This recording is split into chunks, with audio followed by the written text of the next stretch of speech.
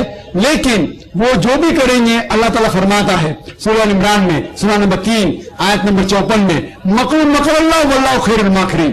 ان لوگوں نے پلان کیا اور پلاٹ کیا, اللہ سبحانہ و تعالیٰ نے بھی پلان کیا. سب سے بہترین پلان کرنے والا اللہ سبحانہ و تعالیٰ ہے. جتنا بھی وہ کوشش کر رہے ہیں, WTC ہوا اسلام کے خلاف ہوا تو بھی لوگ اسلام قبول کر رہے ہیں. آج کی میڈیا خواتین کے خلاف بات کر رہی ہے اسلام میں, پھر بھی آپ دیکھتے ہیں خواتین, غیر مسلم خواتین اسلام قبول کر رہے ہیں. کیونکہ اللہ تعالیٰ فرماتے ہیں مکر اللہ واللہ خیر الماکرین. کتنا بھی وہ اسلام کے خلاف پلاننگ کرے اللہ سبحانہ و تعالیٰ بھی پلان کر رہا ہے. سب سے بہترین پلان کرنے والا ہے اللہ سبحانہ و تعالیٰ. میں آپ سے درخواست کروں گا کہ اپنی نشستوں میں بیٹھے رہیں. ایک راؤنڈ سوال جواب کا پھر سے ہوگا. ایک سوال یہاں سے ہوگا, پھر اس کے پیچھے سے ہوگا, اور ایک سوال آخری بہن سے ہوگا. ایک غیر مسلم بھائی یہاں پر موجود ہیں, وہ سوال کر سکتے ہیں. ایک غیر مسلم سے سوال حاضرین سے درخواست ہے کہ اپنی نشستوں میں بیٹھے رہیں پلیز. جزاک اللہ. السلام علیکم, میرا نام رتن سنگھ ہے. میرا ایک سوال ہے کہ ایک ہندو اور ایک مسلم جو اپنے اپنے نیموں کو سب مانتے ہیں, لیکن اپنے اپنے نیموں کو سب مانتے ہیں, تو میرا یہ سوال ہے کہ آج ایسا کیوں ہو رہا ہے کہ ویسٹرن کلچر ہم سبھی کو بگاڑ رہے ہیں؟ یہ کہاں تک صحیح ہے, غلط ہے؟ کہ یہ کیونکہ ویسٹرن کلچر کو ہم لوگ کو ماننا چاہیے کہ اپنے اپنے نیموں کو ماننا چاہیے, اپنے اپنے مذہبوں کو ماننا چاہیے. بھائی صاحب کا سوال ہے کہ ہم ہندو اور مسلمان بگڑ رہے ہیں ویسٹرن کلچر کو فالو کرنے سے, کیوں ویسٹرن کلچر کو فالو کرے, کیا یہ صحیح ہے؟ دیکھو کلچر کو کہنا کہ یہ چیز سب چیز ویسٹرن خراب ہے, سب چیز اچھی ہے. ہمیں یہ تحقیق کرنا چاہیے کہ وہ چیز جو ویسٹرن کر رہے کچھ چیز اچھی ہے کچھ چیز بری ہے. ویسٹرن نے تحقیق کر کے گاڑی بنائی, ٹیلی فون بنائے, موبائل بنائے. جو چیز اچھی ہے اس کو تسلیم کرو, جو چیز غلط ہے اسے پھینک دو. ویسٹرن کلچر کی وجہ سے واحد گری بھی ہے. آپ دیکھیں گے ایڈورٹیزمنٹ ہے نا, آپ ہر ایڈورٹیزمنٹ میں دیکھیں گے اکثر خواتین ہیں. موٹر سائیکل کی ایڈورٹیزمنٹ خواتین, اور کتنے موٹر سائیکل خواتین چلاتی ہے. کون چلاتا ہے موٹر سائیکل؟ مرد. تو عورت کیا کر رہی ہے اس میں؟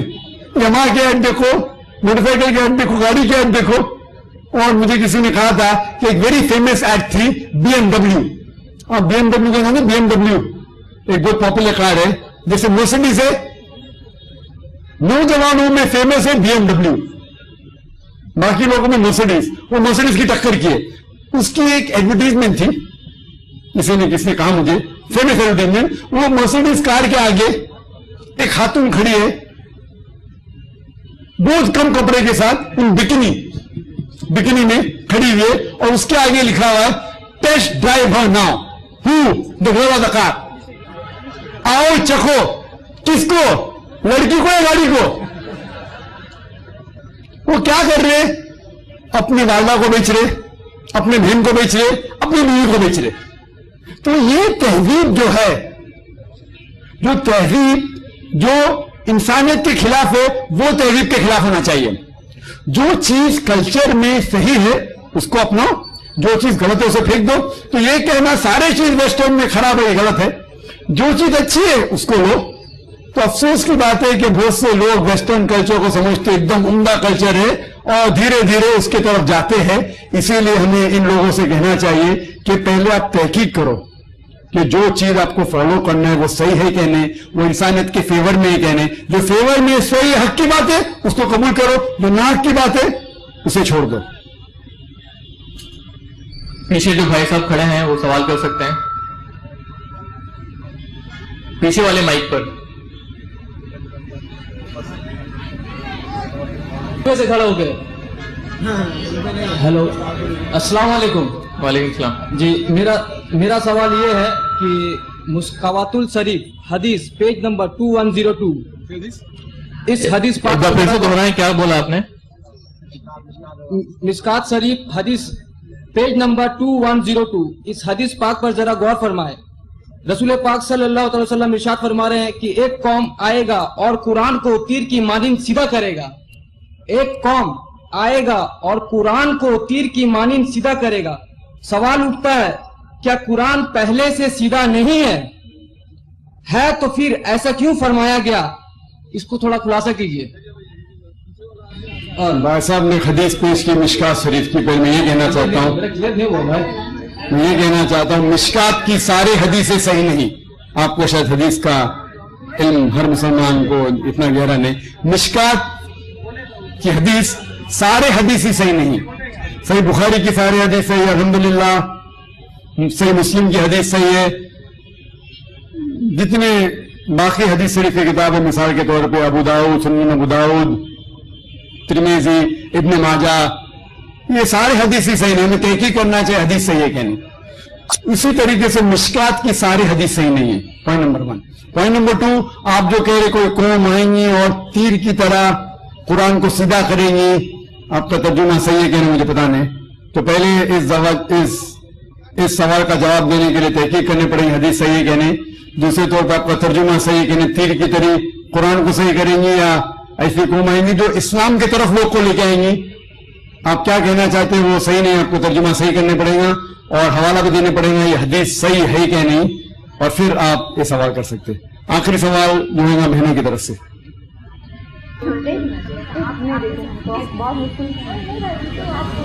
بہنیں سوال کر سکتی ہیں. السلام علیکم. میرا سوال ذاکر بھائی سے ہے کہ ہمارے یہاں اسلام کو ایک نیا شکل دیا گیا ہے, وہ تبلیغی جماعت کے نام سے مشہور ہے, جس میں مسلمان جو ہے وہ 40 دن اپنے گھروں کو چھوڑ کر مسجدوں میں رہتے ہیں, اور پھر اس میں ایک ایسی کتاب پڑھی جاتی ہے جس کا قرآن و حدیث سے کوئی تعلق نہیں, جھوٹی حدیثیں اس میں بھری ہوتی ہیں, فضائل مال یا پھر تبلیغی نصاب کے نام سے وہ مشہور ہے. آپ اس کے بارے میں برائے مہربانی تھوڑا سا واضح کر دیں. دوسری بات یہ کہ فاتحہ جو لوگ کرتے ہیں اور اس کو یہ صحیح سمجھتے ہیں بالکل, اس کے بارے میں آپ کی کیا رائے؟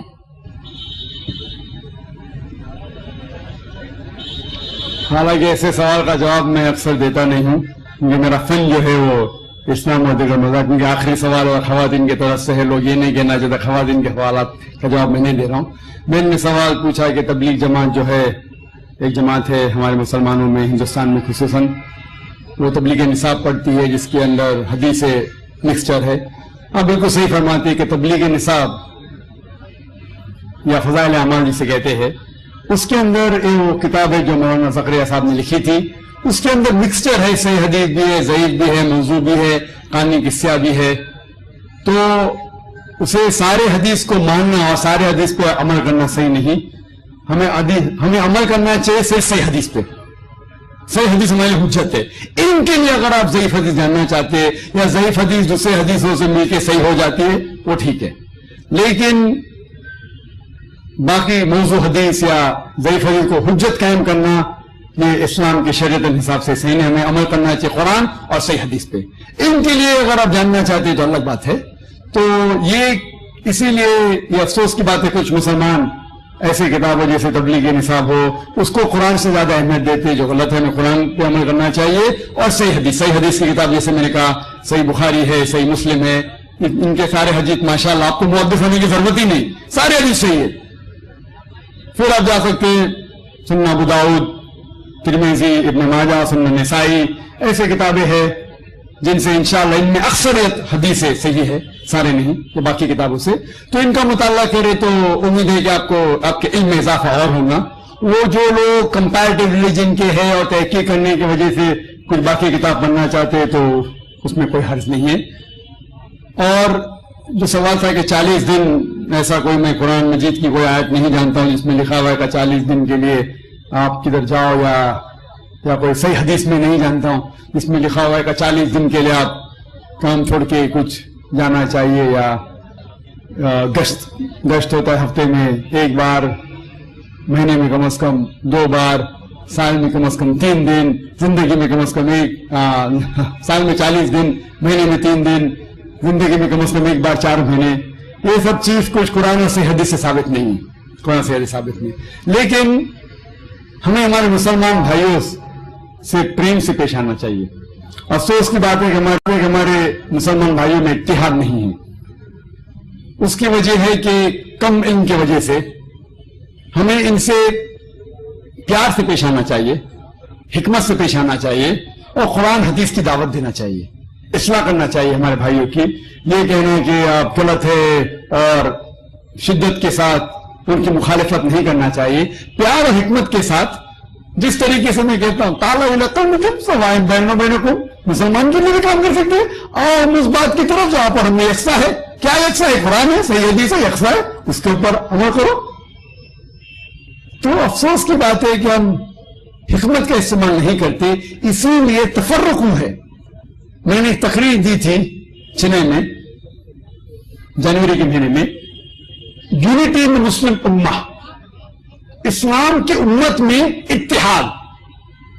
اور یہ تقریر انگریزی میں ہے جس میں نے فارمولا دیا ہے کس طریقے سے قرآن اور صحیح حدیث کے اوپر عمل کریں گے تو انشاءاللہ سارے مسلمان اتحاد میں رہیں گے, ایک ہوں گے. جیسا اللہ تعالیٰ فرماتے ہیں سورہ عمران میں سورہ 3 آیت میں 103 میں, وَاعْتَصِمُوا بِحَبْلِ اللَّهِ جَمِيعًا وَلَا تَفَرَّقُوا. آؤ ہم اللہ کی رسی کو مضبوطی سے پکڑے. اللہ کی رسی ہے قرآن اور صحیح حدیث. اس کو اگر ہم پڑھیں گے سمجھ کے, افسوس کی بات ہے ہم قرآن سمجھ کے پڑھتے ہی نہیں.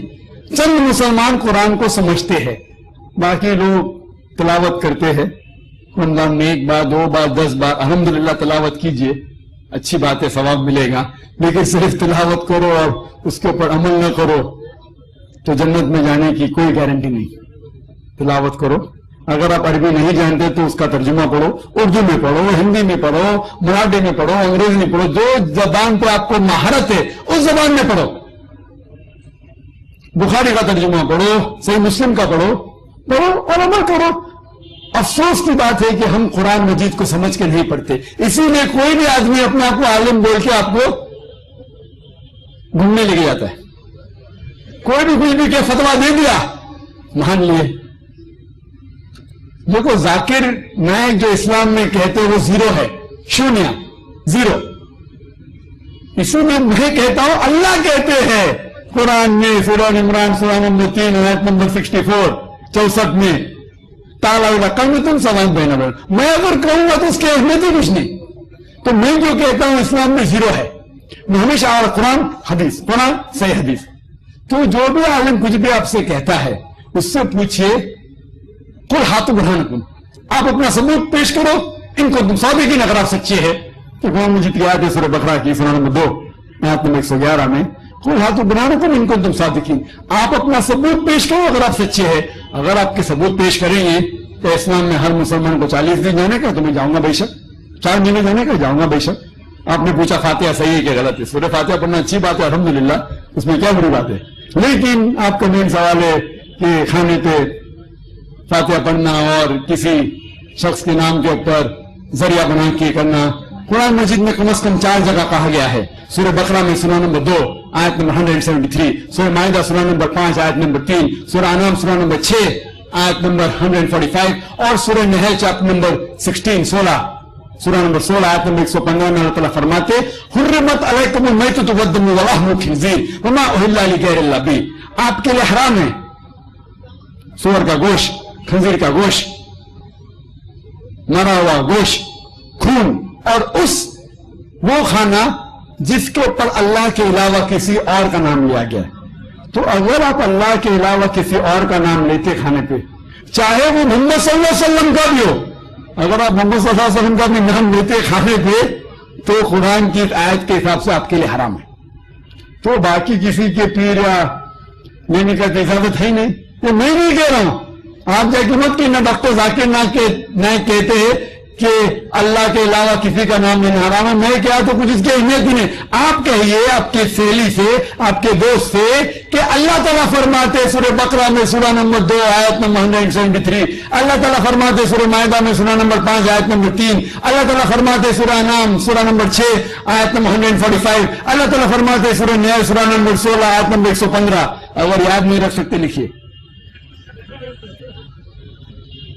قرآن دکھائیے، اللہ تعالیٰ فرماتے وہ کھانا جس کے اوپر اللہ کے علاوہ کسی اور کا نام لیا گیا۔ تو اکثر جہالت کی وجہ سے کچھ ہمارے مسلمان بھائی بہن اس غلط فہمی کا شکار ہے، کیا یہ دین کے اندر یہ دین کا مسئلہ ہے؟ لیکن اس بات پہ میں اس جواب کو ختم کروں گا۔ شیخ ابن تیمیہ فرماتے ہیں، شیخ ابن تیمیہ جو الحمدللہ ثم الحمدللہ ایک بڑے عالم تھے الحمدللہ، وہ فرماتے ہیں کہ اگر کوئی مسلم کوئی دوسرے انسان کو سجدہ کرتا ہے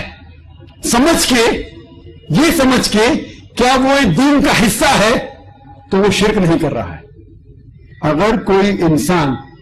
اگر کوئی مسلمان ایک دوسرے انسان کی سجدہ کرتا ہے یہ سمجھ کے کہ دین کا حصہ ہے، تو وہ مشرک نہیں ہے جب تک آپ اسے یہ نہیں سمجھائے کہ یہ غلط ہے۔ جو اگر انجانے میں جہالت میں اگر کوئی مسلمان بھائی کوئی غلط کام کر رہا ہے تو ہمارا فرض ہے کہ ہم حکمت کے ساتھ اسے سمجھائے۔ اللہ تعالیٰ فرماتے سورہ نحل میں سورہ نمبر 16 آیت نمبر 125 میں ادعو الی سبیل ربک بالحکمہ والموعظۃ الحسنہ وجادلہم بالتی ہی احسن، کہ لوگوں کو بلاؤ اللہ کی طرف حکمت کے ساتھ اور حکمت کے ساتھ اور اچھے طریقے ہے کہ ہم مسلمانوں میں اتحاد پیدا کریں قرآن اور حدیث کی روشنی میں۔ یہ شیخ ابن تیمیہ کا جو قول ہے، تو ہمارا فرض ہے کہ ہم جو مسلمان بھائی انجانے میں جہالت میں کوئی غلط چیز کر رہے ہیں تو پیار سے سمجھائیے، حکمت سے سمجھائیے، قرآن کے ذریعے سمجھائیے۔ وہ آپس میں جھگڑا کرنے سے اختلاف بڑھیں گا اور ہم مسلمان اتحاد نہیں ہوں گے۔ تو میری گزارش ہے مسلمان بھائیوں سے اس سوال کے آخری جواب دیتے وقت کہ انشاءاللہ ہمارا فرض ہے کہ ہم قرآن کے اوپر چلے، صحیح حدیث پہ چلے، اس کے اوپر عمل کرے اور یہ پیغام مسلمانوں میں نہیں غیر مسلمان تک پھیلائے۔ وآخر دعوانا الحمدللہ رب العالمین۔ سوال و جواب کا سلسلہ ختم ہو گیا ہے اور میں تمام سامعین کرام کو پھر ایک بار 10 منٹ کے لیے گزارش کرتا ہوں کہ آپ صبر کیجئے، ہم آپ سے صرف 10 منٹ مانگ رہے ہیں تاکہ ہمارا کلچر ہماری تہذیب باقی رہے۔ دین حق کانفرنس یہ 2 روزہ کانفرنس ہے، 5 تاریخ کی یہ نشست اپنے انتہا کو پہنچنے والی ہے۔ 6 تاریخ کو الحمدللہ بہت ہی اہم ترین موضوع پر ایک اہم ترین شخصیت، قرآن اور سائنس جیسا موضوع، آپ سوچ سکتے ہیں کہ قرآن